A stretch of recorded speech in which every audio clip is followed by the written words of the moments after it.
Social inclusion means prosperity that is widely shared. And we've noted that large groups in society, because of the forces of history, cultural exclusion, violence, have entered the 21st century in situations that are often extraordinarily difficult and challenging. We know that women in many parts of the world continue to face major barriers to their economic participation, their prosperity, their ability to prosper. And young girls face the difficulties of achieving and gaining access to the education, the health that they need for their own well-being as future adults and future citizens in their country. We know also that economic forces, putting aside for the moment gender and ethnic divisions, are also playing a role in widening inequality and undermining social inclusion in many parts of the world. And I'd like to focus for a few minutes on the economic and political drivers that are causing larger and larger class differentiation within societies. We have at least three fundamental forces that have been playing a role in widening economic inequalities in the United States, in many European countries, and in many of the emerging economies around the world. One is the rising gap between high-skilled and low-skilled workers that has resulted from forces of globalization. A second phenomenon is changing technology that is having a differential effect on different income groups, different classes within society.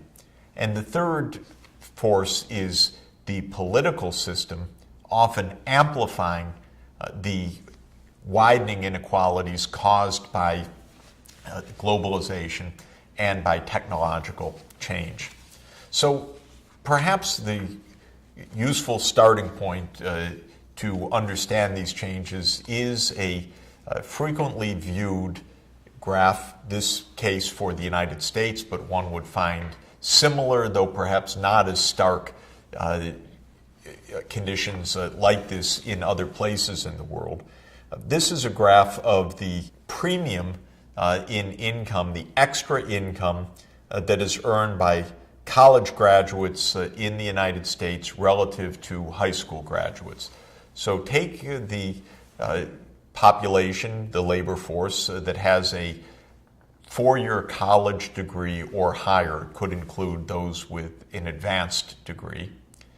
Look at the earnings of that group, and then compare it with those that have a high school diploma, but not more. And this is what we observed in the case of the United States from 1973 until the recent decade. What you observe is that for all of this period, having a higher degree, not surprisingly, means more income. In 1973, a college grad had a 30% premium relative to a holder of a high school diploma as the top level of educational attainment. That actually dipped during the 1970s so that premium fell to under 25%. But then from roughly 1979 onward, we see in this graph that the college wage premium, as it's called, has soared and has increased to around 45% wage premium compared with a high school degree holder. It's interesting that that increase started around 1979 because that's also a period when many powerful forces of globalization linking together the high-income world and the emerging economies really started to develop. So this is a puzzle for us. Why did the gap between those with higher education and those with a high school diploma suddenly widen? What happened? And I would argue that the three forces that I mentioned, globalization, technological change, and politics, have all played an important role. How would globalization work? Well, consider the U.S. suddenly becoming a trading partner with countries like Mexico or Korea or Taiwan. Remember those Asian tigers, which were the first of the emerging economies in Asia to achieve rapid economic growth by dint of their export-oriented strategy relative to the U.S. and European market. Or consider the fact that soon after 1979, China opened its economy to international trade and opened its border regions in particular to host foreign companies that would locate in China to produce goods, some of our favorite electronics products, for example, to be assembled in China and then re-exported to the US and Europe. This kind of globalization, this economic integration, made possible by improvements in technologies such as mobile phones and computer-assisted design and manufacturing, containerization, and radically lower transport costs, suddenly put U.S. workers and Chinese workers into the same labor market. Now, the Chinese workers at the time made much less than $1 per hour, whereas American workers might have been earning $10 to $20 an hour. And yet, suddenly, both sets of workers would have the same technologies at their disposal. The Chinese workers, after all, would be working in factories using the very machinery, the specifications, often literally the same companies as the American workers.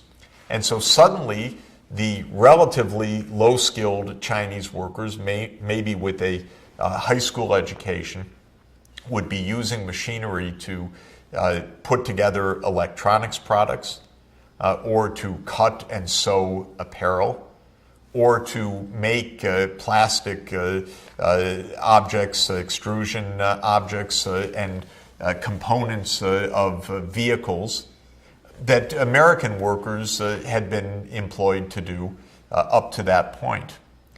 This joining of the labor market through the internationalization of the production technologies and the role of multinational companies in bridging between the high-wage U.S. market and the low-wage emerging economies transformed the labor market globally. In the U.S., there began a quite significant decline of jobs in traditional manufacturing sectors. The apparel sector, for example, was displaced, whether to Mexico or the Caribbean or Honduras or to East Asian low-wage sites. The electronics assembly industry, which used to be part of an integrated electronics operation, was separated from the R&D base or the production of the semiconductors themselves, so that the relatively lower skilled part of the work of assembling the motherboards of electronics devices and household appliances could be moved to China or moved to Vietnam or to places where the wages were a tenth or a 20th or a 50th of those that might prevail in the U.S. Suddenly, the downward pressure on the wages, especially of the relatively lower skilled workers in the United States, with their high school diploma, suddenly facing competition from abroad, became intense. And I think that's why 1979 is this turnaround time. Deng Xiaoping came to power in China in 1978, threw the Chinese economy into openness and market institutions. And while that took a process of 3 decades subsequently to build China as the great workshop of the world, the dynamics of an integrated global market began to really play a powerful role at that point. And we know in the United States that the U.S., just about the time of 1979, had the peak of its employment in the manufacturing sector, around 19 million workers. And from 1979 onward, there has been a significant decline of manufacturing sector employment, a loss of jobs, partly a displacement to lower wage economies. For those low wage economies, a huge benefit, a key part of the rapid economic growth that is lifting people from abject poverty, by no means a bad thing, but with a real impact in the high wage labor markets, putting downward pressure on the wages of the relatively lower skilled workers. Now, even if it weren't for globalization, another force certainly is at play, and that is the information revolution and all that it signifies, meaning a progressive automation of many production processes, another force leading to higher productivity but fewer jobs of the traditional sort in many key sectors. So put China out of mind from the U.S. perspective for a moment and just think about how technological change has remade the shop floor of major manufacturing sectors, automobiles probably being among the most dramatic.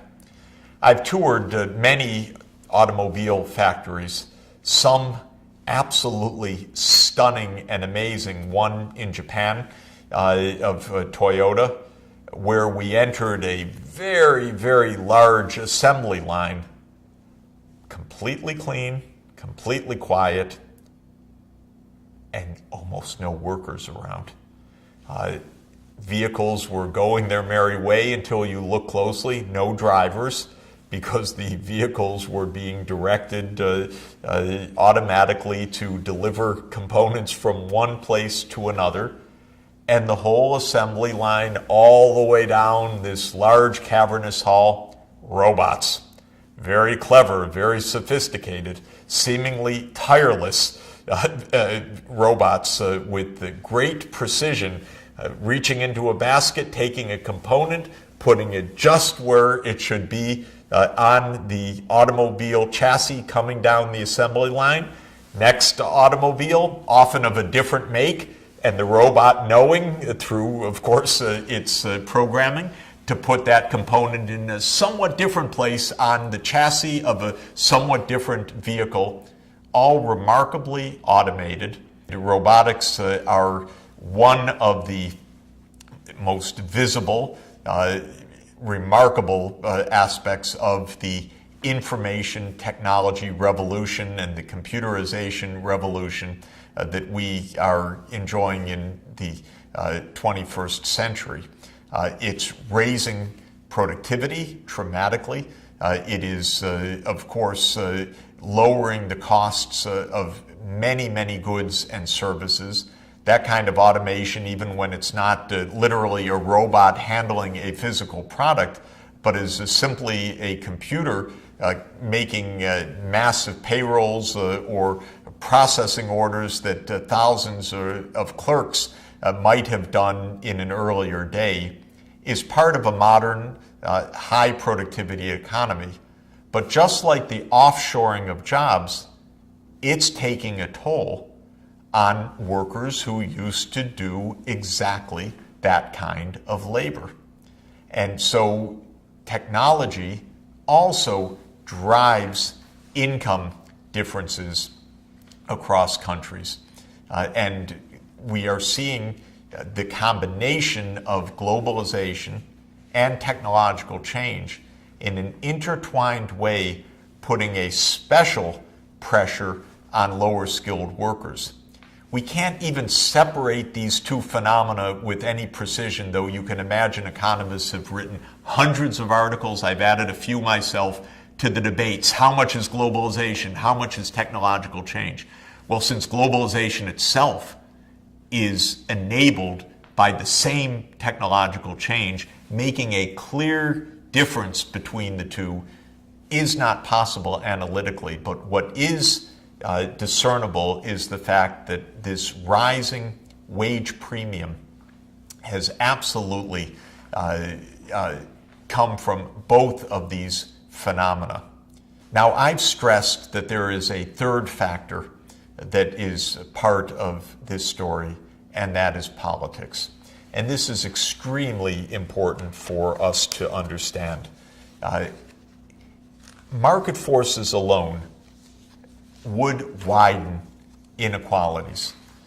The wage premium is a real phenomenon coming from the combination of globalization and technological change.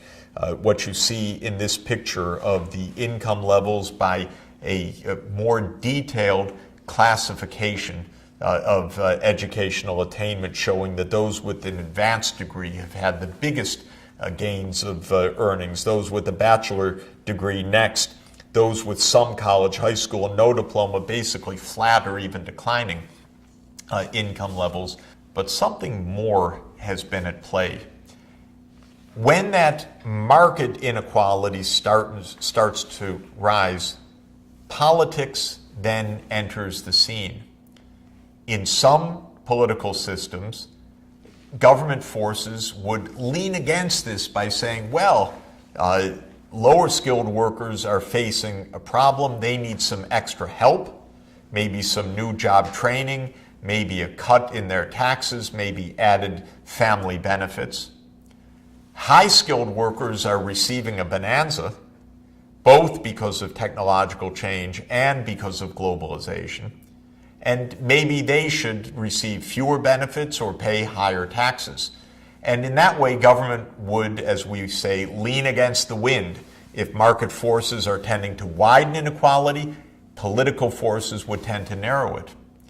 But in some places, and my own country, the United States, is definitely one, political forces amplified the market forces, took a widening inequality and made it even more of a steeply widening inequality as a result of politics, rather than helping the poor and perhaps taxing the rich to do so.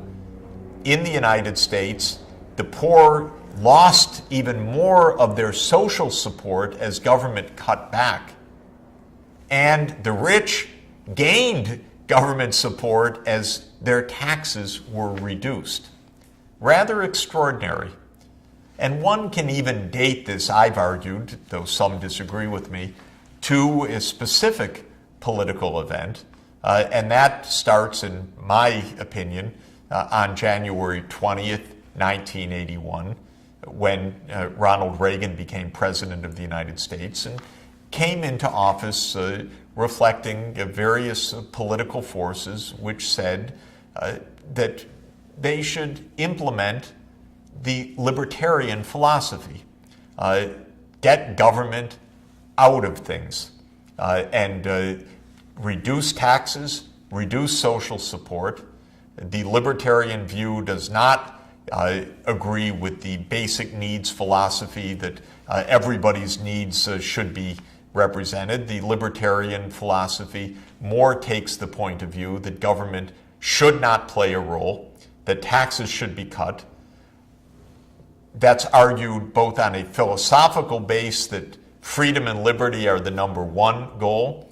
It's argued on a pragmatic base that will free up the dynamism of the entrepreneurs in society, and through a kind of trickle-down effect make everybody better off. But whatever it's argued in the U.S., starting in 1981, and really continuing since that time. The rich and powerful have had advantages of politics. Their taxes have been cut. Even as their wealth has soared, they have faced a diminishing share of their income being paid in taxes. Various restraints on their behavior, whether it's cultural norms that say don't take so much money, or whether it's practical limitations of how companies operate, have been relaxed. Deregulation in the financial markets, for example, enabling the top management of the financial system to pay itself mega bonuses and massive compensation. And so in addition to the market forces, suddenly in the United States as well, starting in the 1980s, the incomes, the total compensation package of the top management of the big companies, and especially on Wall Street and in the financial companies, began to soar. And so the United States faced not only downward pressures on the low-wage workers, but upward pressures at the very top, what became known in the American political parlance as the top 1%, though sometimes it's even a fraction of that top 1%. The income levels soared. And this is illustrated in a graph showing the ratio of compensation of chief executive officers, CEOs in American companies, to average workers. What you see is that ratio was maybe 10 or 20 times higher in the 1970s, but suddenly the compensation packages went out of sight. The regulatory constraints, the cultural norms went in the direction of saying, pay the top everything, let them take huge amounts. And suddenly these CEOs were earning hundreds of times the income of the workers. And the result is shown in a curve that illustrates the income share taken by the top 1% of America's richest households, the blue curve.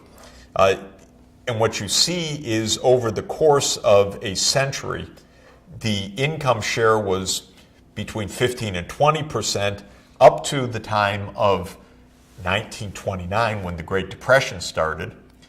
The New Deal era of the United States came in. Government cracked down on a lot of abuses in the financial sector, for example, and the income share at the top went down sharply. Tax rates faced by the top went up sharply.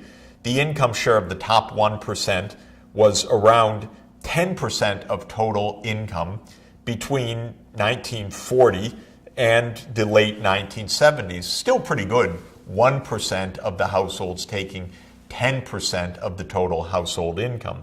But then the curve starts straight up. And it's not just market forces doing that, because this isn't observed in this extreme way in almost any other country in the world. It's politics amplifying the market forces, reducing the taxes paid at the top, as President Reagan did, and as was subsequently confirmed by later administrations, reducing the political constraints and the regulatory constraints on top managers to take home big take-home pay. And suddenly the top income share in the U.S., the top 1%, were taking home 20% of the total household income. And what's quite remarkable is the top of the top of the top, the top 1% of the 1%. That is the top 0.01% of U.S. households, around 12,000 in total, because there are around 120 million households, so 1% of those is about 1.2 million households, and 1% of that is about 12,000 households. They are now taking home 5% of the total income of American households. And so the inequality at the top, aided by the political process, also soared. And in this sense, we could say that the challenge of social inclusion is very well illustrated in the U.S. context, though the story up until today is not a very satisfactory one for many, many Americans. On the one hand, market forces have amplified the inequalities. On the other hand, the political system not only did not come to the rescue of the poor, but reacted in a quite stark way, coming to the backing of the rich, pulling away some of the social support of the poor, taking the libertarian view that the government's not going to address the issues of inequality, making it harder rather than easier for society to meet its basic needs, setting up an even bigger challenge for social inclusion as one of the key pillars of sustainable development. We will look at what can be done in this context, because there are ways to reestablish social mobility and social inclusion, but the political system has to participate in that if those methods of achieving social inclusion are to be effective.